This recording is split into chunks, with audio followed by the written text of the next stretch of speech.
The brain, of course, is the organ that connects us to the world.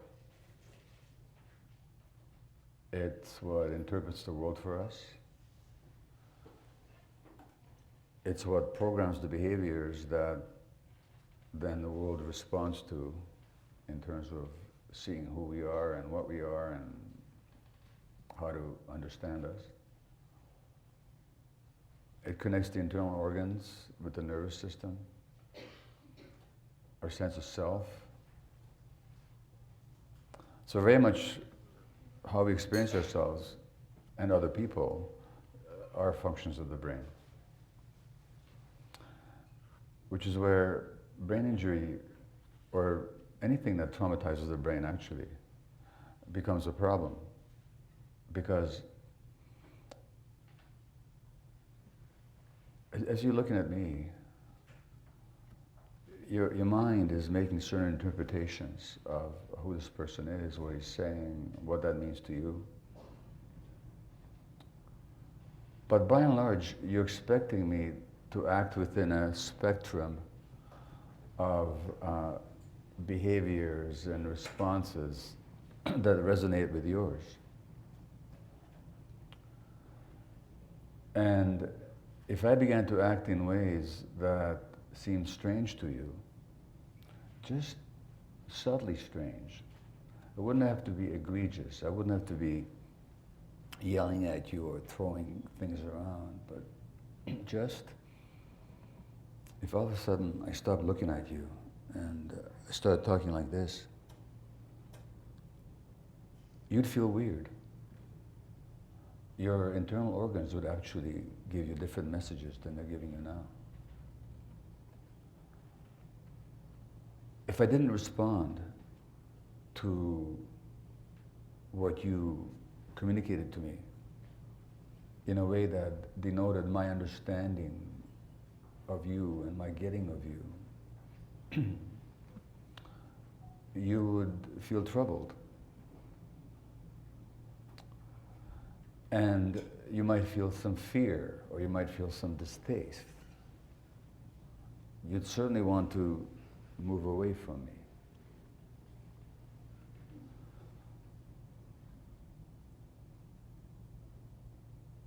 And you'd be saying to yourself, if you're the average person, you'd be saying to yourself, what's wrong with this person?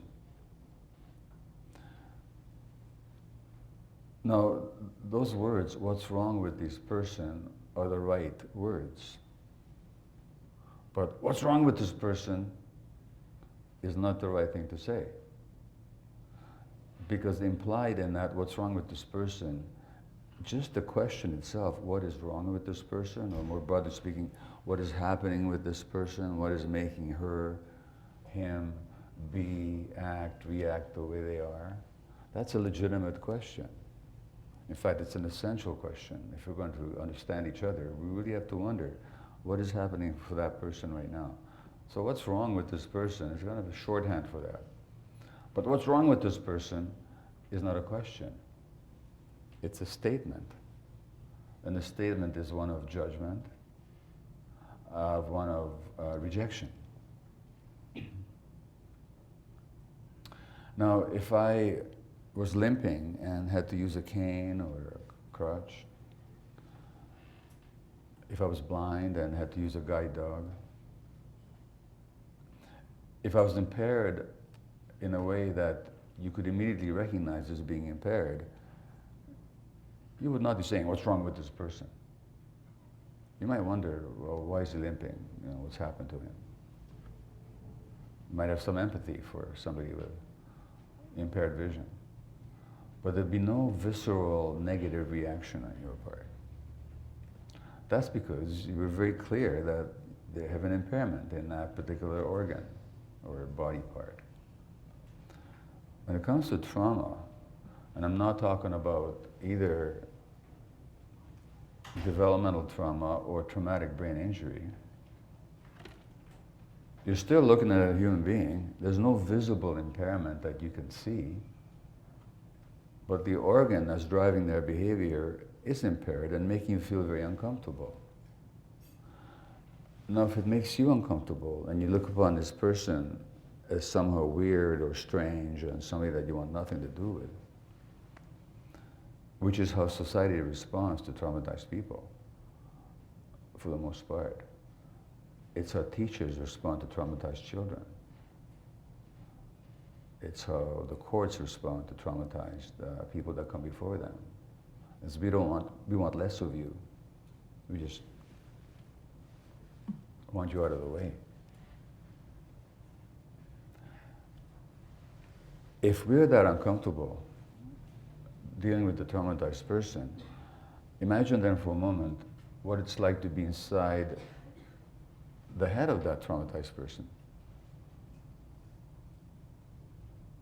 Now, Dr. Bessel van der Kolk, who's a world trauma expert, and I had the pleasure of spending time with him in London just a couple of weeks ago. He's talking about trauma and when the brain gets traumatized. And he's talking about the brain changes. Now, he's not talking about traumatic brain injury. He's not talking about the impact of trauma on the brain, emotional trauma. I'll be talking about TBI in this context. But he says, these changes in the brain explain why traumatized individuals become hypervigilant to threat at the expense of appropriately engaging in their day-to-day lives. They also help us understand why traumatized people are often keep repeating the same problems and have such trouble learning from experience. We now know that their behaviors are not the result of moral failings or signs of a lack of willpower or bad character. They are caused by the actual changes in the brain. Now that's doubly true of people with traumatic brain injury. And I don't know if any of you have dealt with people with dementia, a close relative, a parent perhaps, or a spouse, or even a child who's had traumatic brain injury. Even knowing that they have a specific impairment to their brain, even knowing that, in the case of dementia or in the case of TBI, how difficult it is for you to maintain a level of connection and compassion and presence and not become irritable and judgmental and reactive. Now, that is not a criticism of you or I who react that way. It speaks to the very essence of what human beings are, which is that we're related creatures, we're interrelated creatures. We think of ourselves as individuals, but individuality is, as important it is to recognize, it's also an illusion. In the sense that the very state of our bodies and our minds and our emotions, our physical posture, the state of our viscera, is very much dependent on attuned, synchronous, connected, reciprocal interaction with other people. And when the demented person, or the brain injured person, or the otherwise traumatized person cannot be reciprocal for us, cannot be attuned with us, we feel dysregulated. We feel uncomfortable. And then from that place of discomfort, we have to muster the strength and the vision and the insight and the compassion to help them.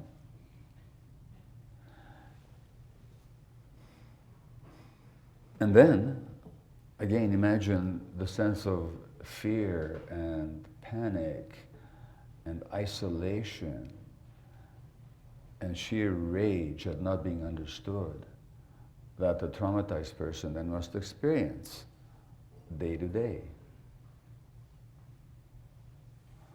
So quite apart from the obvious impairments, the physical problems of balance and coordination and dizziness or whatever may happen after a traumatic brain injury, there's the whole shift in the sense of self and the sense of relatedness to others that happens, that is actually even more difficult to bear. I'm going to read you something a friend of mine sent to me. She has had both developmental trauma and being a high-performance competitive athlete, and also been in car accidents. She's also had traumatic brain injury.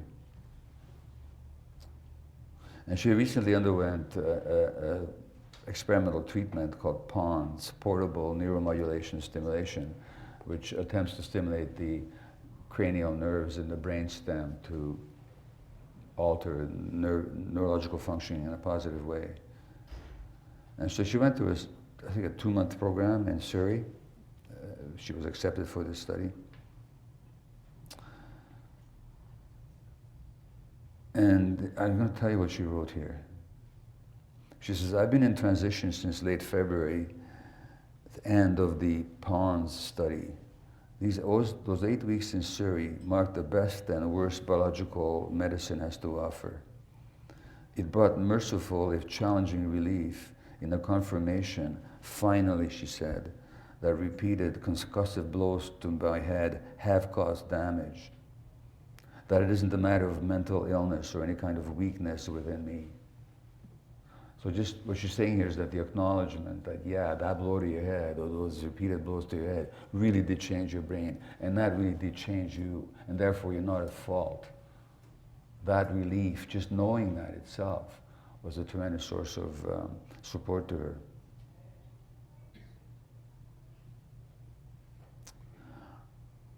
While post-traumatic symptoms remain, the daily challenges that compound and overlap such impacts are a complication of their own. The physio told me repeatedly, these are classic post-concussion symptoms, pointing out what I, in my conviction that they were psychological and thus surely somehow my fault, I failed to see. And then she writes, in matters of the brain, as much as the mind, standard medical practice simply hasn't caught up with science.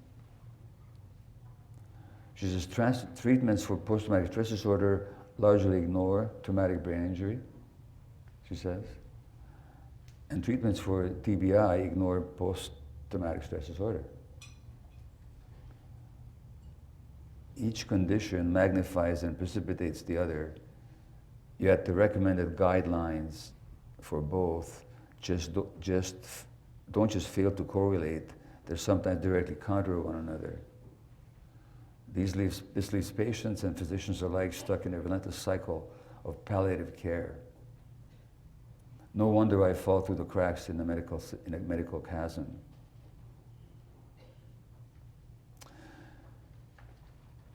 And then she says, finally, what has been sustained in my understanding of traumatic brain injury is a little more self-compassion for the previously inexplicable symptoms, improved awareness of things that I help when I'm starting to slide, and a deep appreciation for meditation. So,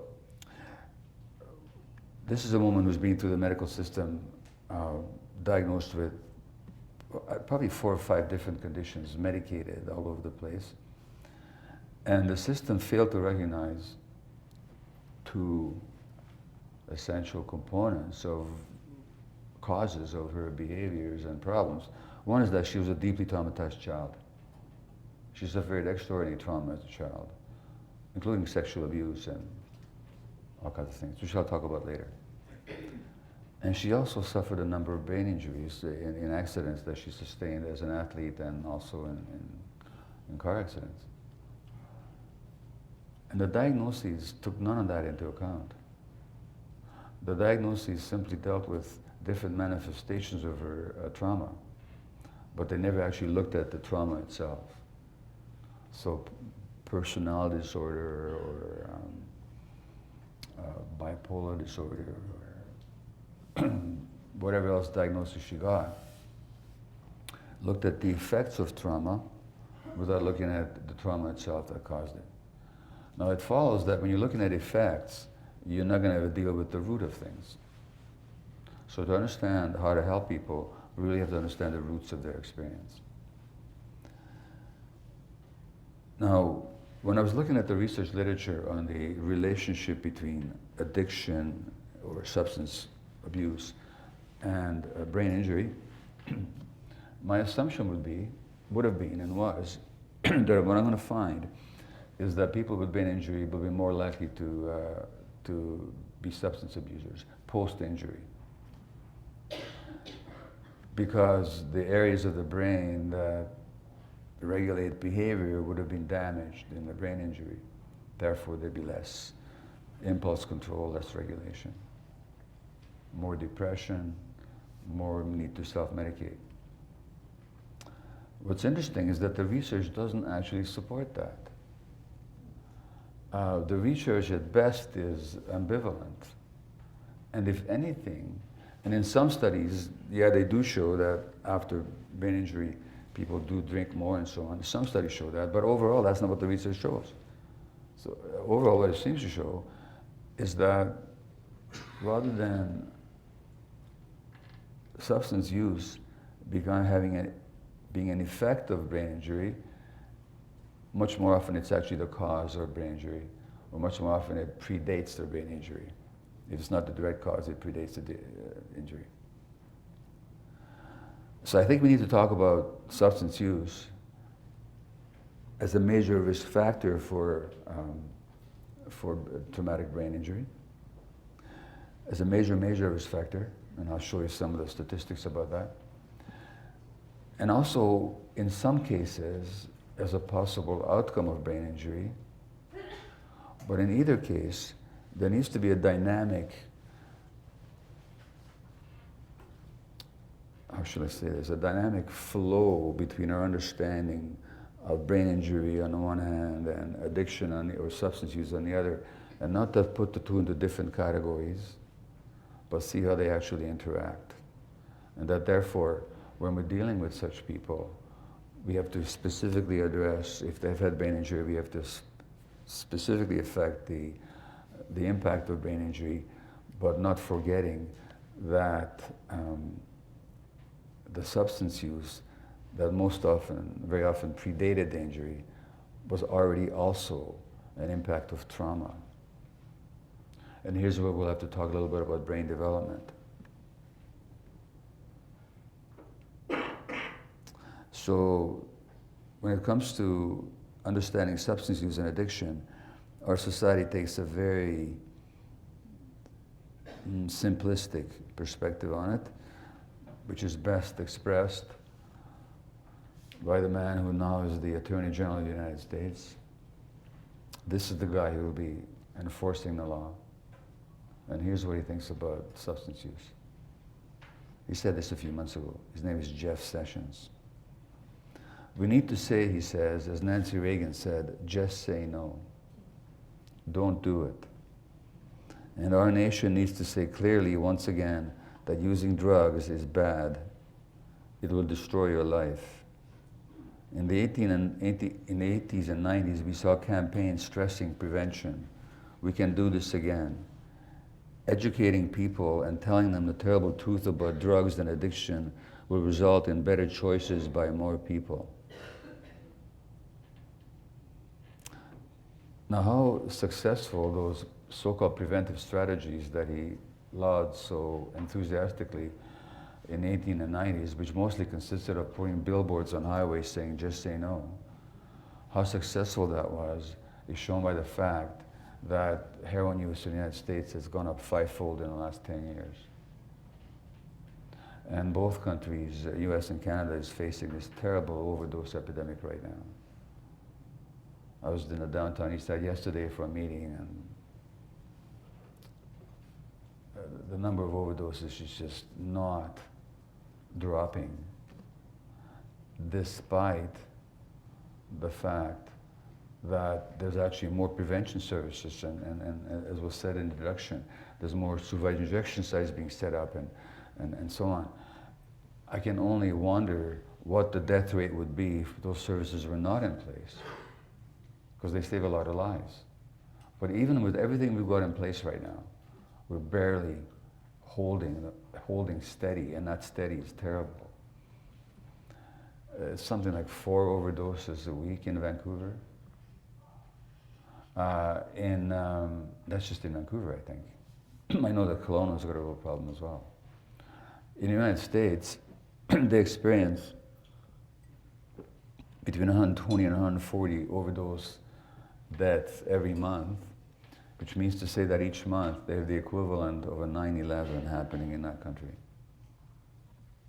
And as I often say, you think that if a situation was that dire, if the crisis was that great, we would just mobilize every medical and intellectual and social resource to deal with that epidemic.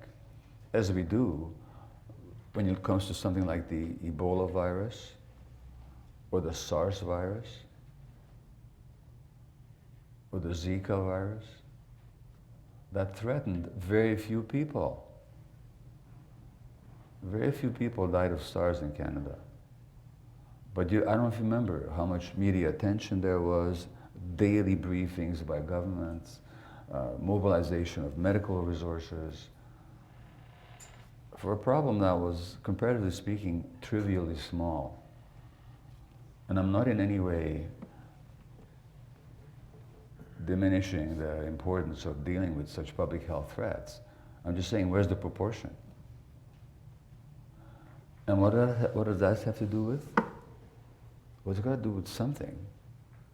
There's got to be some reason why such levels of human suffering and mortality do not arouse the same level of concern and action on the part of a society. And what is that reason? I have to think, and I have no better explanation, and if you do, I'd like to hear it, that the reason goes back to what I was talking about in the beginning. That when we look at these people, instead of saying, what is wrong with them? We're saying, what is wrong with them? In other words, we see them as others. And we see them as willful. And we see them as the American Attorney General says, we see them as making a choice.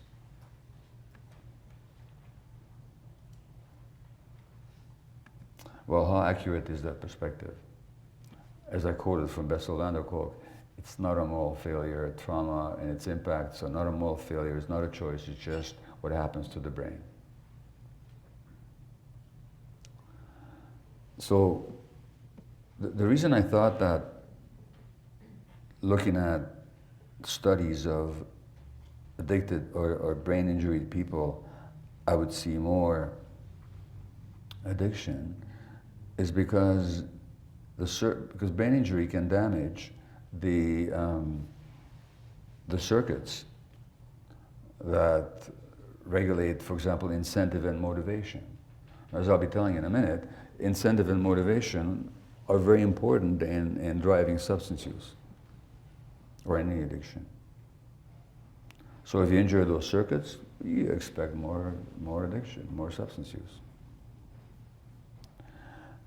Brain injury also can damage the cognitive capacity of the brain, the ability of the brain to actually read the situation accurately and to make decisions. Executive functioning is damaged. So that should drive addiction as well.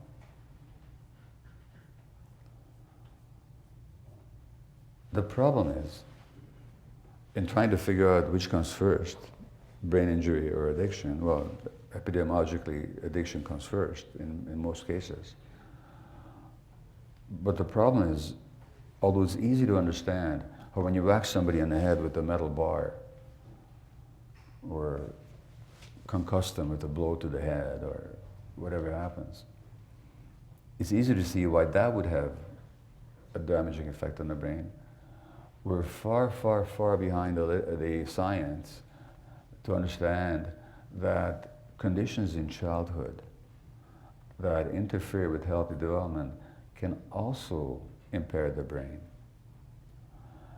And that means who are most prone to brain injury? It's young men, usually from late adolescence to early to mid-20s. These people generally lack impulse control, so they tend to do things thoughtlessly, They'll get into situations that can possibly endanger them. They'll get into a fight in a bar, despite the danger. They have poor decision-making capacity, poor impulse regulation, and so on.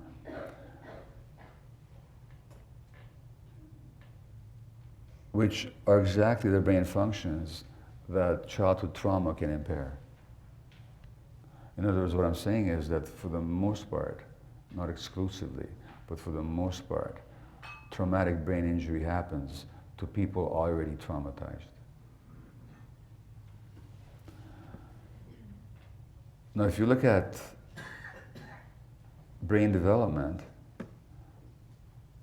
that's not even controversial.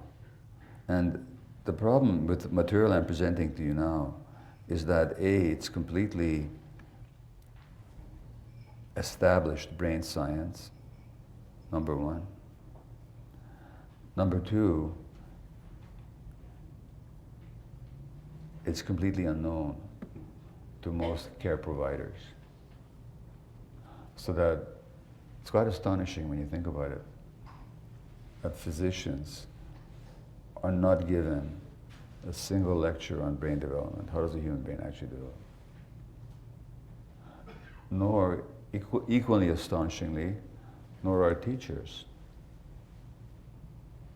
So, a kid goes to school, he's got this brain, and the teacher has no training whatsoever in understanding how the child's brain functions, how it developed, and how to affect it positively to nurture healthy growth. And what kind of interactions with adults will either promote or inhibit healthy brain development. So I'll read you just a few paragraphs, 2 paragraphs actually, from an article published in the Journal of Pediatrics, which is the official journal of the American Pediatric Academy. You couldn't get more prestigious than that. And the article comes from the Harvard Center on the Developing Child, published 5 years ago now.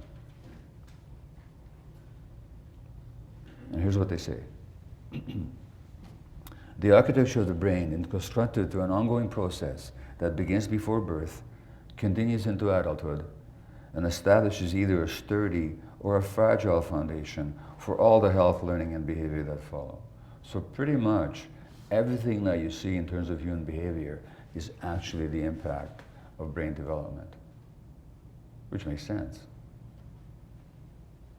Because the brain is the organ that generates behavior. Now, tomorrow in Vancouver, I'll be speaking to a conference on prisoners.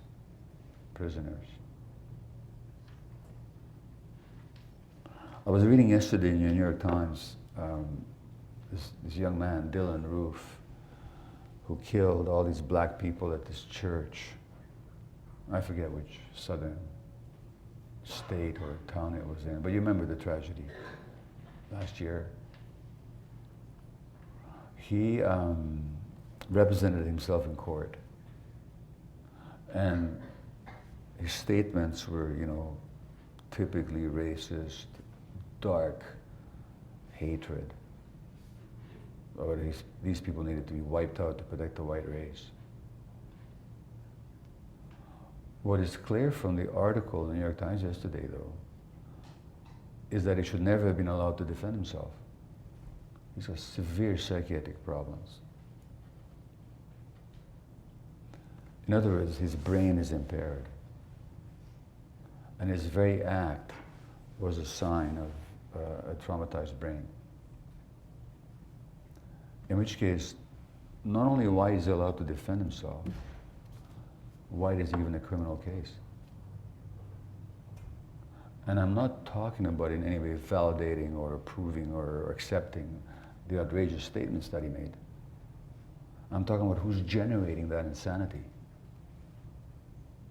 Well, somebody who's developmentally impaired. And I have no doubt whatsoever, if I were to look at his childhood, we would see that he just didn't have a chance to develop a healthy brain in the conditions under which he was raised. So again, the architecture of the brain is constructed through an ongoing process that begins before birth, continues into adulthood, and establishes either a sturdy or a fragile foundation for all the health, learning, and behavior that follow. They didn't say some, they said all the health, learning, and behavior. Notice something else here too. They say this process begins before birth, which already means that the experiences of the pregnant mother have an impact on the child, a child's future, including the child's future mental health. So for example, if you look at adopted kids, they have adopted people in general, they have double the risk of suicide. They have several times the risk of ADHD. They have increased risk of mental health problems of all kinds. Well, why? Well, one theory, if you're a genetic fundamentalist, would argue that this is because it's genetically deficient people who have to give up their babies for adoption. So naturally they have kids who are born impaired. That's one theory. The other theory, much more in line with reality, is that any woman who's going to have to give up a baby is by definition stressed. She's stressed not only because she'll have to give up the child, she's stressed also because if she wasn't stressed, she wouldn't have to give up the baby. So she's a single mom, a poor mom, an addicted mom, a teenage mom, an abused mom. So for 9 months, the hormones of stress are going through to the baby. And those hormones of stress actually have a negative impact on brain development. And then comes the separation from the birth mother, which is a trauma, which the adopted person cannot recall because the part of the brain that you recall with isn't developed yet, doesn't develop to 1.5 years or later. But the emotional memory of being separated and therefore rejected by the world, which is mother. I was inside the world, my mother was the world. And if she then gives me to somebody else and I don't ever experience her heartbeat and her voice again, I'm being rejected. And that sense of rejection then is ingrained in that person.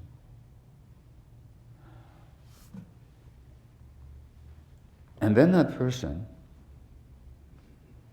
doesn't act quite like a normal child. He or she will not be as responsive, as attuned, as reciprocal, as clued in as a child who's really welcomed into a nurturing, healthy environment. And then how will the world treat him or her? Like I said before. And then the sense of rejection is reinforced daily, in daily interactions with other children, and with caregivers, and with teachers, later on with corrections officers, and police personnel, and so on and so on.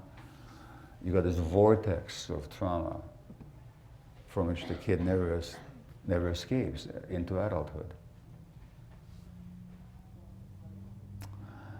And then they say in the next paragraph, the interactions of genes and experiences literally shapes the circuitry of the developing brain and is critically influenced by the mutual responsiveness of adult-child relationships, particularly in the early childhood years.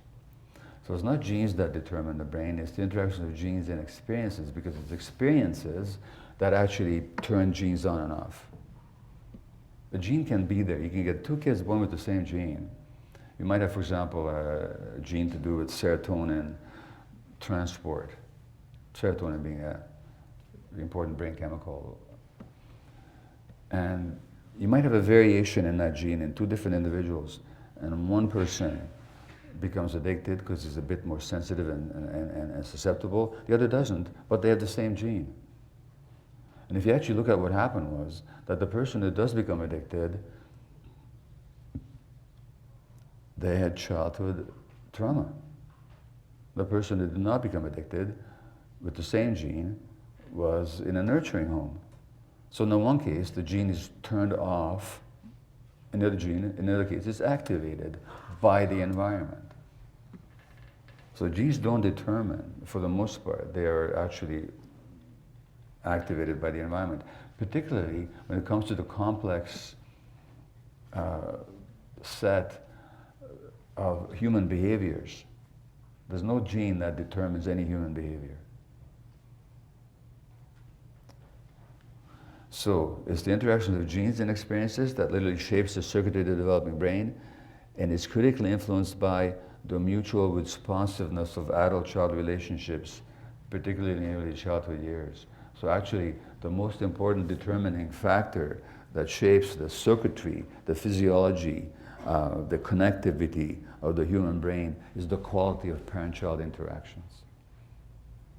And if the parents are emotionally attuned and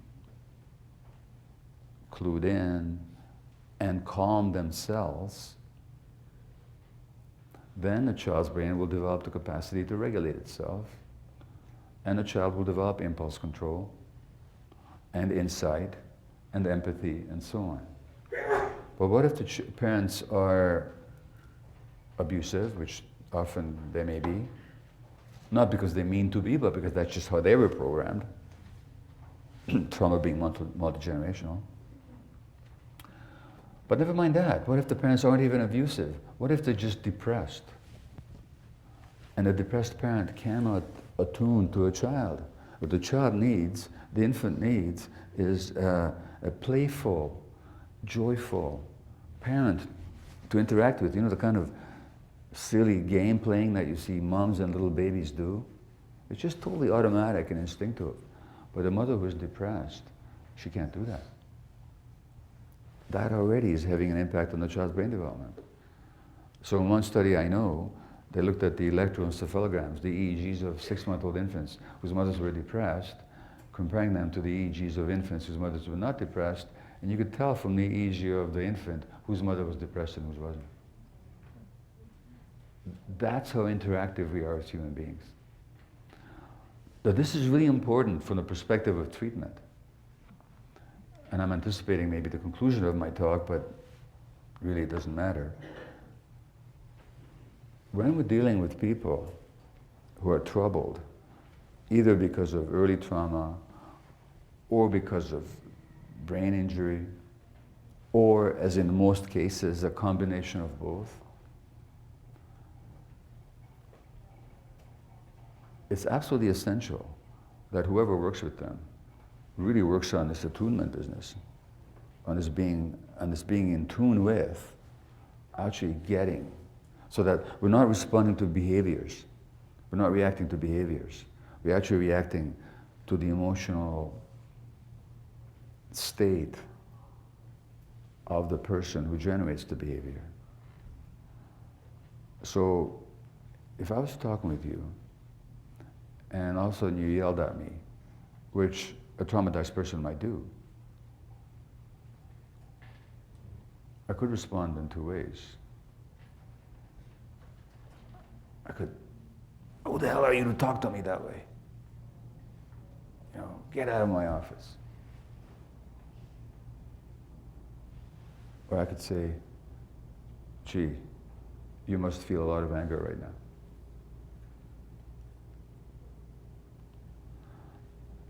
My capacity to respond in the second way, and speaking of myself, believe me, I can swing both ways depending on what mood I'm in on a given day.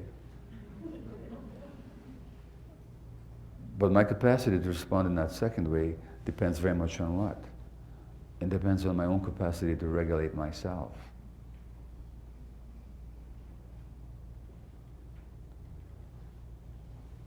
And the problem for these people is that for the most part, when they were growing up, they were never with people who had the capacity to regulate themselves.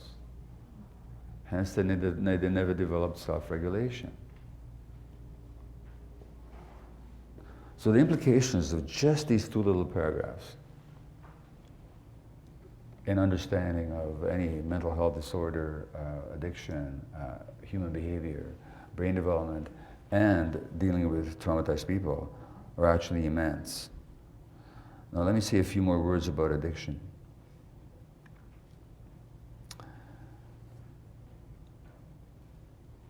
I'll give you a definition of an addiction. This is a party trick that I do. Addiction is any, manifested in any behavior that a person finds pleasure, relief in, and therefore craves, but it has negative consequences in the long term, and the person can't give it up despite the negative consequences.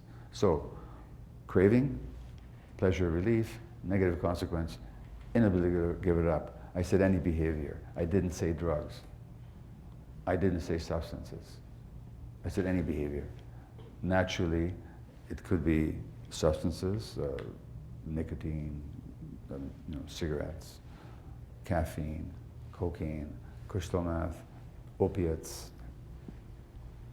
Could be sex, could be food, could be internet, could be work, could be gambling, shopping, anything really. So, I'm just going to ask you a question. According to this definition now that I've just given you of what an addiction is, how many of you would acknowledge that at some time or another in your life you had an addictive pattern? Just raise your hand. Okay, well, so, and just look around. Who doesn't, you know? I'm going to ask you the next question. And then the reason I'm doing this is because we need to explode the myths that surround addiction. Now, if you're looking at the terrible outcomes that we're confronted with, and the sheer failure of the treatment system to redeem a lot of people, at some point you have to ask, well, is it that we're not doing enough? Or is it that what we're doing is based on the wrong understanding? At some point you'd have to at least ask that second question. At least you'd have to think about it, entertain it. And just keep doing the same thing, over and over and over again. And even throwing more resources into the same programs may not get you too far if those programs are based on false assumptions. Now, the assumptions about addiction, substance use in our society, substance abuse, are twofold. One I've already dealt with, that it's a choice that people make. Well, we can just forget about that one.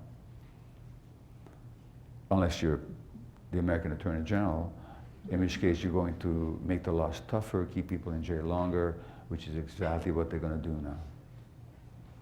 Welcome back to the future. The other assumption is that we're dealing with diseases. So that, there's the depression, which is a brain disease, and there's anxiety, which is a brain disease, schizophrenia, which is a brain disease, there's an addiction, which is a brain disease. And of course you can make a case that, yeah, these conditions behave like diseases. They're chronic, they have relapses, they have remissions. Sometimes they respond quite dramatically to the appropriate medication. They tend to run in families. A lot of the markers of disease are there. Does that make them into diseases? It does not. That's why I'm going to ask you the next question. When you think about your own addictive pattern, and I don't care what it was, and I'm not going to ask you what it was, but whatever it was to, whenever it was in your life, and however long, I'm not going to ask you any specific questions, but ask some of you just to raise your hand and then tell me, what did you like about the addiction? What did it do for you in the short term? Okay? Anybody? Just raise your hand. It's like, yeah? Take away pain and relief. It took away pain. Emotional pain? Okay, it relieved the emotional pain. Thank you, yeah? It was calming. It calmed you down. Thank you, yeah? Utopia. Utopia. You, It gave me a sense of belonging, relief. oh, okay, belonging and relief. Okay, great. Let's just take those three things. I won't even take any more. So, calming, in other words, self-regulation, a sense of connection, belonging, and pain relief. Now, anything wrong with any of that? Who wants to be in pain? Naturally, people move away from pain. Who doesn't want to be calm? Who does not want to belong? In other words, the addiction wasn't your problem. The addiction was your attempt to solve a problem. Your problem was of emotional pain. Your problem was of lacking a sense of belonging. Your problem was an internal agitation, a lack of peace. To call the addiction a disease is to ignore the fact the addiction actually was your answer to the problem. It may not have been an adequate answer, it may have been a self-defeating answer, but it was an answer that was the best answer you could find at that time. And the real question is, what happened to you that you did not develop a sense of internal calm, or that when you lost that calm, you had no internal self-regulation, or you didn't know what to do in the world to calm yourself down short of an addiction? What happened that there's 7 billion human beings on the earth and you didn't belong? What happened? I'm not criticizing, I'm just saying something must have happened. You're wired for connection, as I was saying, we're relational creatures, and all of a sudden, 700 billion people in the world, and I don't belong. Something must have happened. And of course, something must have happened to give you emotional pain of such degree that you had to run away from it. And that you lack the capacity to deal with. So the addiction is not a primary problem. The addiction is a secondary problem. It's a life problem. And if we wish to understand why people are addicted, we have to look at their lives, and not at their genes, and not just at their brains either. Well, because the brain itself is shaped by your life. This is the whole point. That the brain itself is shaped by your experiences. Now in the downtown east side, in 12 years of work, I did not have a single female patient who had not been sexually abused as a child. Not one. And all the men I spoke to had been sometimes sexually abused and sometimes in other ways, but all of them were deeply traumatized. And if that were only my particular observation, it might be interesting, but it wouldn't be particularly persuasive. But it's also what the large-scale study shows. So, I mean, study after study, large population studies show that the more adversity you experience as a child, the more the risk of addiction. And how many of you, just raise your hand if you're familiar with the ACE studies, just raise your hand.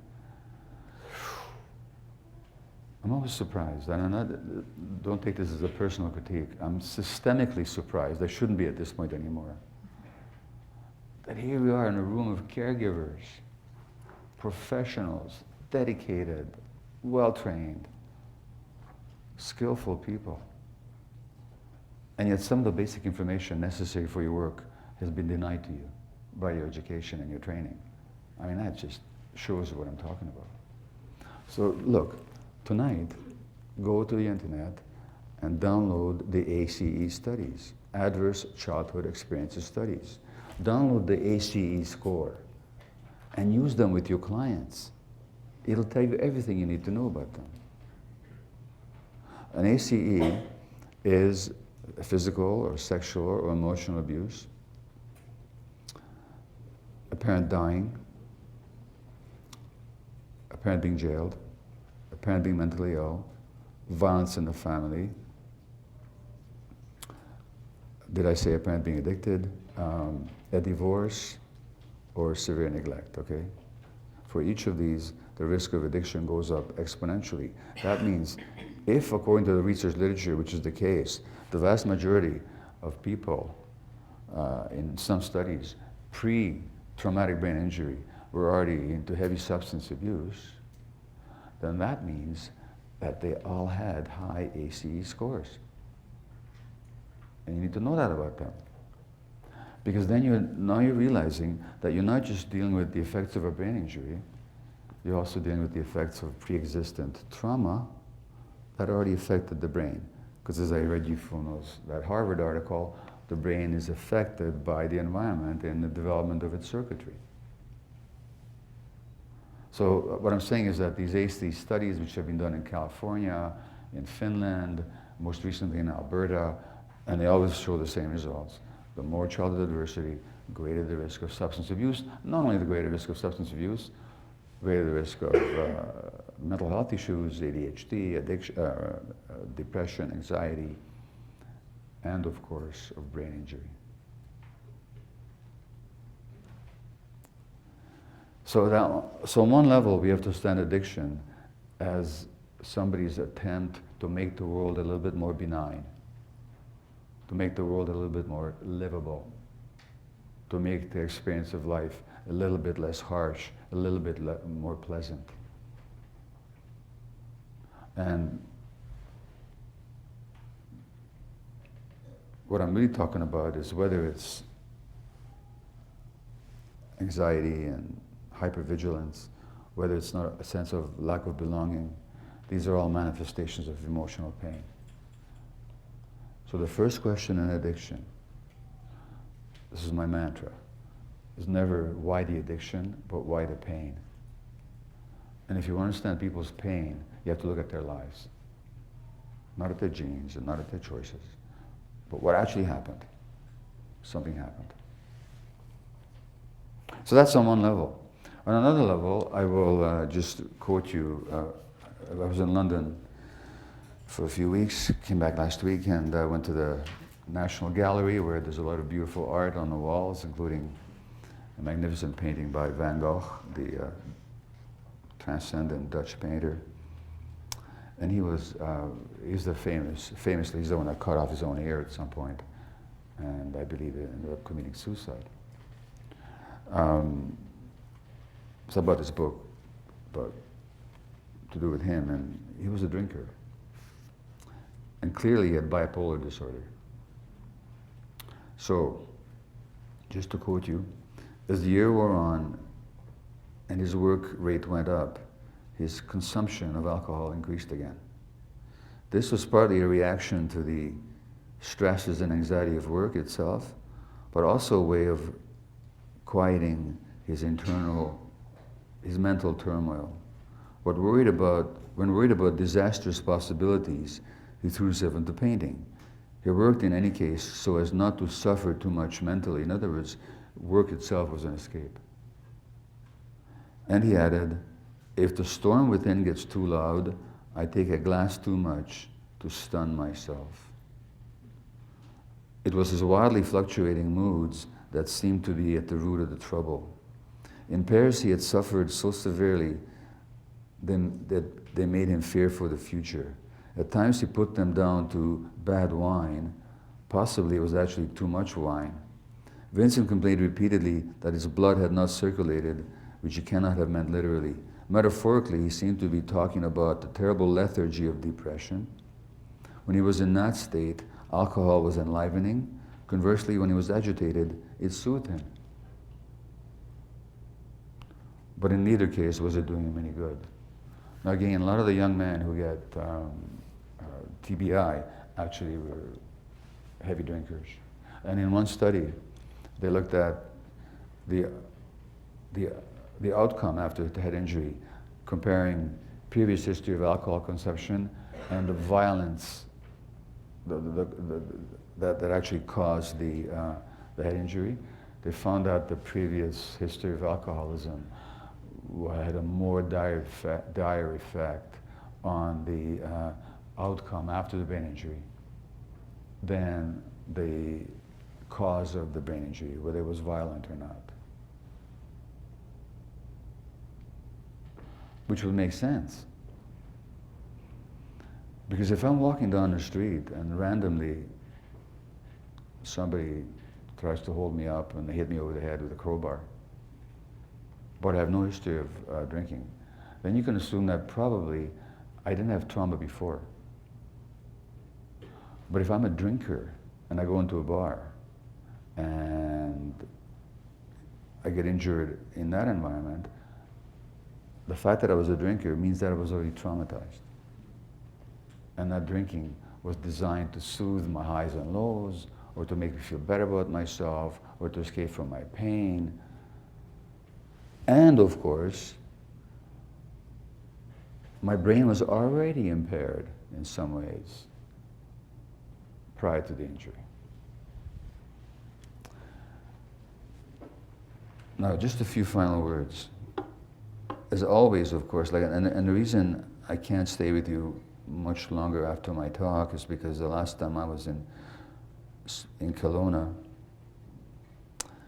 I talked on addictions, and I was then confronted in a friendly way by two Native women from the Splatsin Reserve. And they said, well, we have a terrible problem in our communities. A lot of violence and addiction and suicides and the whole thing. What can you do? I said, well, and then I remembered that I was coming here for this talk. And I said, well, if you can make it work, why don't I come to your community and just give a talk and talk about stuff and see what little difference that might make. So that's what I'll be doing. So they said, yeah, and so that's what's going to happen. But the reason I mention that is simply because, as always, whatever we're talking about, whether it's addiction or violence or trauma, our indigenous population is overrepresented. So that in this talk on prisoners I'll be giving tomorrow, I'll have to note that while First Nations people make up I think about 4 or 5% of the Canadian population, they make up 30% of the jail population in the country. See what we do? We traumatize people. They act out their trauma through substance use or some other means, and then what we do is we re-traumatize them by putting them into these terrible facilities. And that's what we call a civilized society. So it's not surprising, therefore, that when it comes to brain injury also, Indigenous Canadians are overrepresented. It says there 50% of homeless individuals live with brain injury, and the vast majority, 77%, were injured prior to becoming homeless. I think she's talking about natives here. 82% of the prison population experienced traumatic brain injury. So when you actually look at, again, amongst natives, again look at what happens is, if you look at who's in prison are people whose brains had no chance to develop properly in the first place because all the conditions were lacking for that. And I don't have to go into the historical reasons for that. Except there's one story I don't get tired of telling, just because I think it needs to be told. I received a package in the mail yesterday from a Native woman from Sechelt, who's in her 50s and who's been addicted since she was 9 years old. And this package, she went through a rehab program again. She hasn't actually been using, she just wanted to go through the recovery program again. So she went to this program where they had to write down all the dark stuff that they'd done in their lives, how they hurt people, not what happened to them, but what they did to others. How they hurt people and felt envious and jealous and projected negative energy and all this stuff. So she's in this thick document. They're supposed to burn it. As you know, okay, put it out of myself and I'm going to burn it. I'm done with the past. For some reason, she didn't want to do that. And so she said, can I send it to you? Because I know her, and the reason I know her is because I've done some work with her. And her story was, so she sent it to me, so I got this. I'll read through it, I think she wants me to. But her story was, and if you've heard it before, pardon me, but when she was 4 years old, she was taken to residential school here in British Columbia. This is in the 1960s, we're not talking ancient history here. And this 4-year-old Native kid at the residential school made the mistake of speaking her native language, which was a no-no. And so the teachers stuck a pin in her tongue. And this 4-year-old sister for a whole hour, not able to put her tongue back in her mouth, because if she did, she would cut her lips. And that's before the sexual abuse started. So she was an alcoholic by she was 9 years old. And these are the people who are in jail.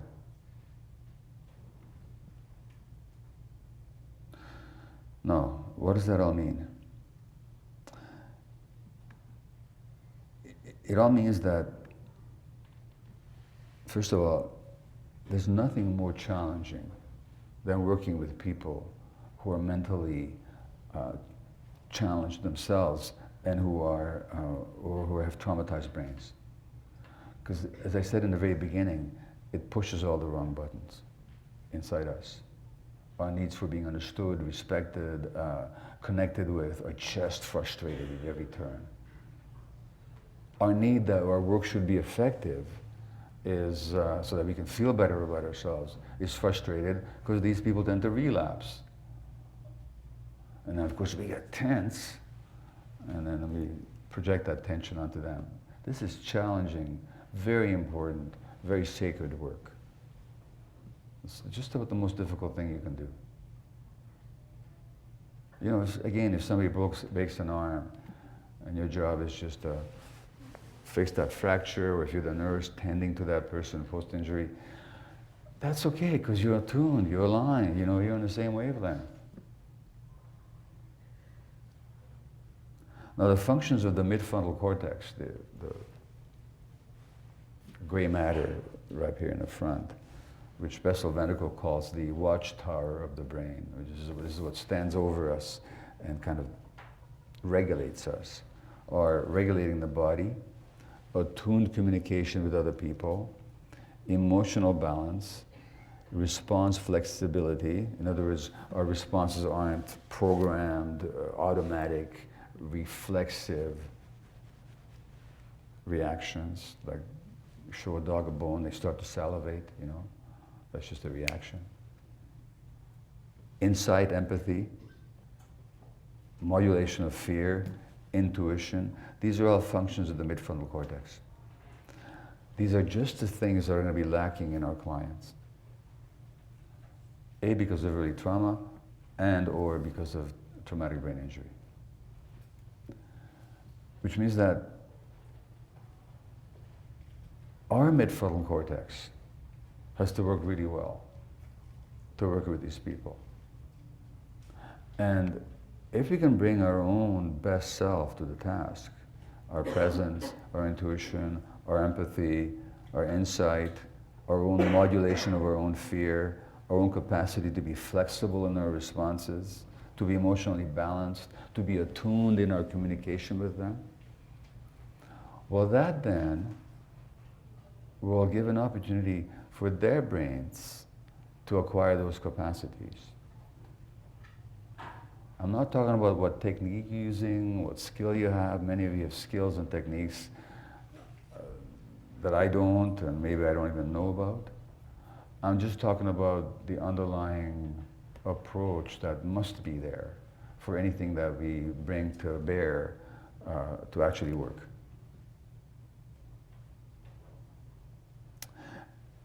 I think what's important is to recognize that, and you've all seen this, that the human brain does have the capacity for positive change. It has the capacity for positive change even after direct physical brain injury.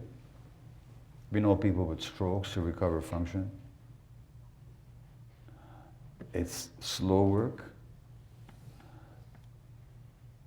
And if we can deal with the underlying emotional aspects and the traumatic imprints from childhood, then the physical limitations become just that, physical limitations. But they don't have to underline the sense of self. They don't have to interfere with the person's capacity to interact with others. They don't have to erode our sense of belonging. And so ultimately, it is always, always, always a matter of relationship. And the quality of that relationship will do much more than just make a person feel better in the long run. It'll do what, had they had better relationships in the first place, they would have developed these capacities already. It'll help them, these capacities of empathy and attunement and self-regulation. Maybe even a way that they never had before. Thanks very much.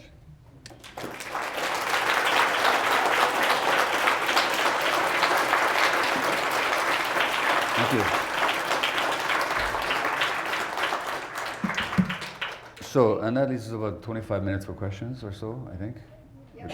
Or 20, okay, so if you have questions, just raise your hand and the mic will, I think, come to you. Yeah. You work very intimately with this population, particularly the addictions population. And as a medical practitioner, you have, I think, a lot of insight into our medical system, which is very under-resourced to help these people. If you could just make one change in that system, what do you think would be the most important change to make? Oh, yeah, I'll jump on that right away. It's not just that it's under-resourced, it's that, as I said before, even if we put more resources into the same system, it would still be inadequate. Because the fundamental understanding of addiction and of mental health in general, I didn't have a chance to talk to you about other mental health conditions, is just really poor. So that if I could change anything, I would train physicians and teachers and kindergarten workers and prospective legal personnel and prospective law enforcement personnel and first responders. I would train them all in trauma and in recognizing how trauma shows up and how to deal with it. That's the one. Now that would not cost extra money, but it would call for a different orientation. Okay, any other questions? Most depressions come from not having people to talk to, Okay. and learning how to talk to people and coming together is more beneficial than what's happening now. That's all I say. Which is also what the research shows. In other words, community-based programs and peer interaction programs are actually amongst the most effective practices in dealing with TBI. So you're 100% right. The research is with you. Okay, any other questions or comments? My children were raised with STEM education in the schools, and I experienced there seemed to be recognition of, as you said, personalities and traumas, and I saw children that were medicated on ADD and then who later adapted to, came to that education and within 4 months were off the education. I don't know if you can comment on Rudolf Steiner's findings. Yeah, so the dominant model in psychiatry these days is what's called biological psychiatry. In other words, whenever anything goes wrong in terms of human behavior or mental functioning, we think there's a disease there, and we think that disease is based on some biological problem in the brain. If that is the case, how do we fix it? By changing the biology of the brain. And how do you change the biology of the brain? Well, you give medications that alter brain functioning. So in the case of ADHD, you give Ritalin or Dexedrine or Adderall, some stimulant, and so on. Now, it may be that there's a biological substrate to mental dysfunction. Clearly, look, I've taken medication for ADHD myself. It made an immediate difference. I've taken antidepressants, and that made a difference too, almost immediately as well. I don't take anything anymore, but this was years ago. So clearly, by changing the biology of my brain, there was some beneficial impact. However, what the biological perspective ignores is that the brain itself a product. The brain is not the cause. The brain is both a cause and a product of life experience. So that if you're only dealing on the biological stratum, you're ignoring the interconnectedness of how the brain functions with life experience. Therefore, another way to change brain functioning is to alter that person's life experience. Now, when it comes to the developing brain of a child, if a child's got ADHD and you give them ADHD medication, which is happening, as you know, in increasing numbers these days, that may result in a temporary improvement in the child's functioning in the short term, but you've done nothing for the brain development. Because the medications don't promote brain development. For all we know, some of them may even interfere with it, especially when it comes to some of the heavy-duty medications that they use. But if we understood this interaction between life experience and the very function of the brain, then what we would do is when we have troubled kids or ADHD kids or any kind of kids, we would say, well, what life experience is, that means what experience is in the home, what experience is in the playground, what experiences in the schools would promote healthy brain development, and what experiences would undermine them. We would still be dealing with the biology of the brain, but we're dealing with the biology of the brain from the perspective of long-term development, not of short-term symptom control.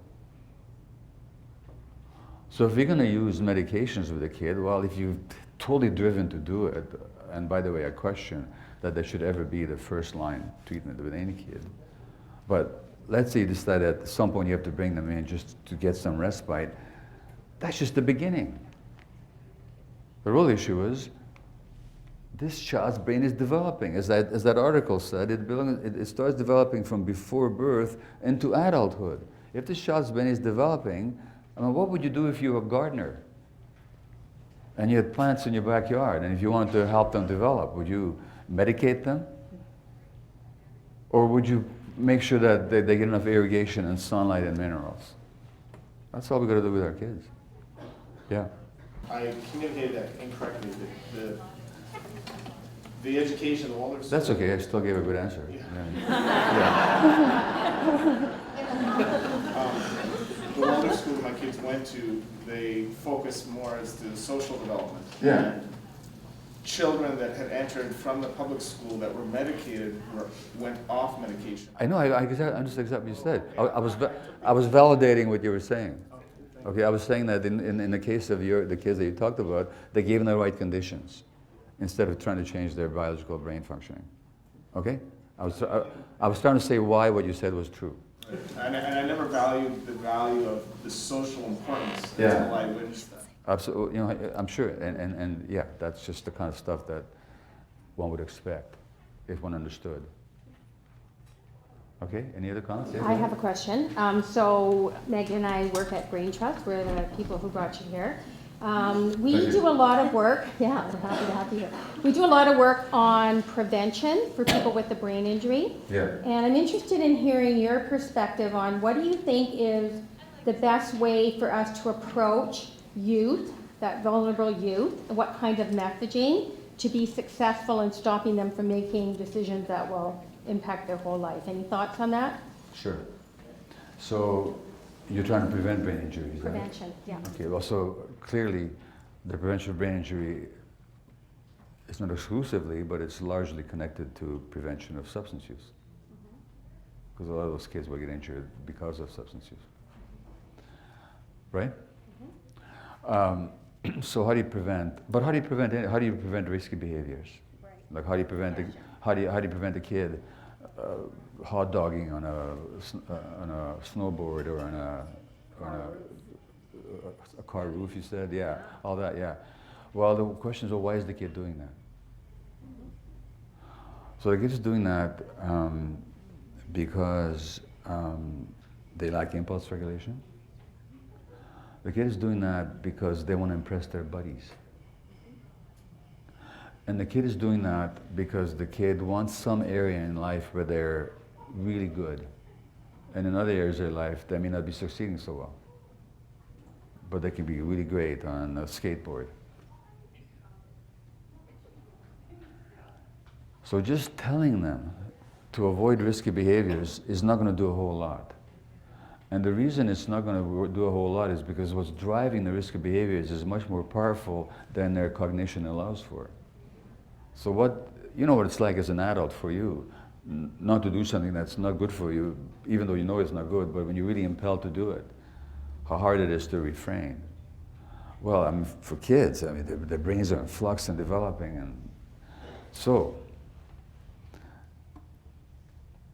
the problem is that, I mean, the conservatives under the blessedly previous government, they spent a couple of $1 million at one point on advertisements. Basically, they paid advertising companies to create ads telling parents not to tell kids not to use drugs.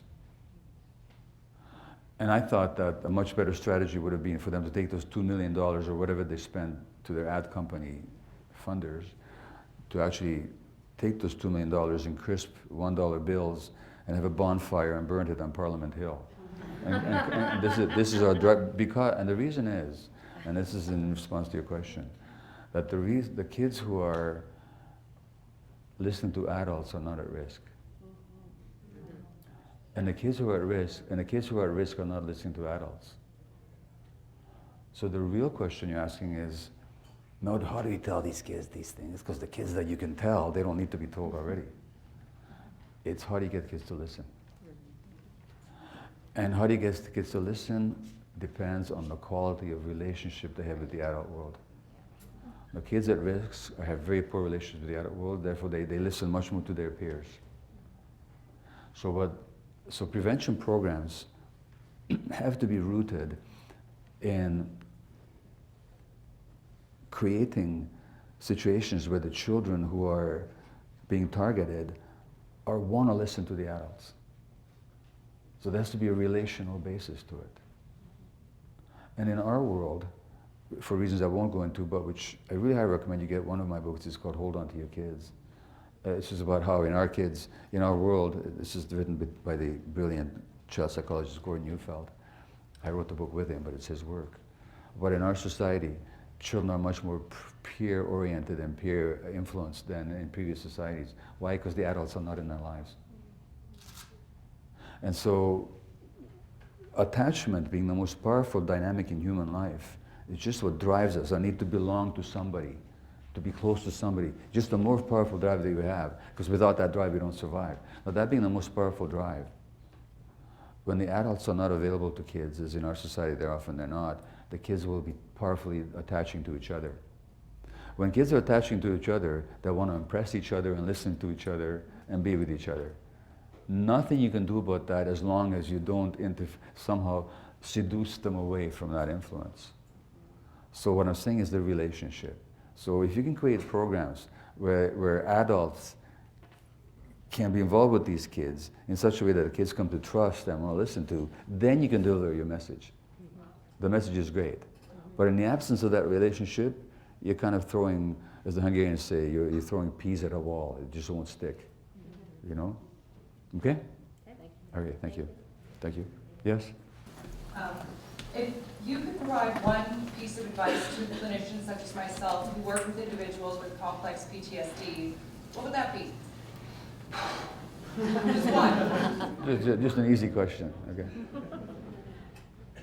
You know what, I mean, this is what's on my mind these days. That may not be the answer I would have given you 2 weeks ago, but I kind of highlighted it in my talk. The most important aspect of their problem is lack of internal self-regulation. You want them to develop self-regulation.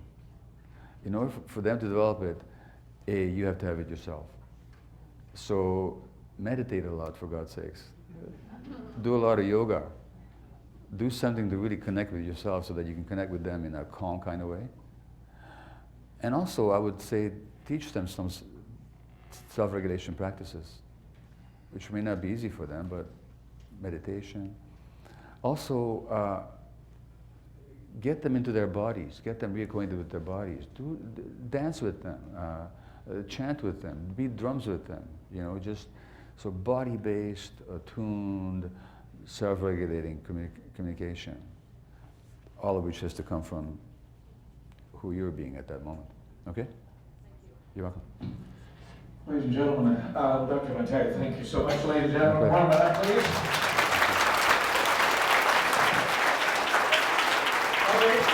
Thank you.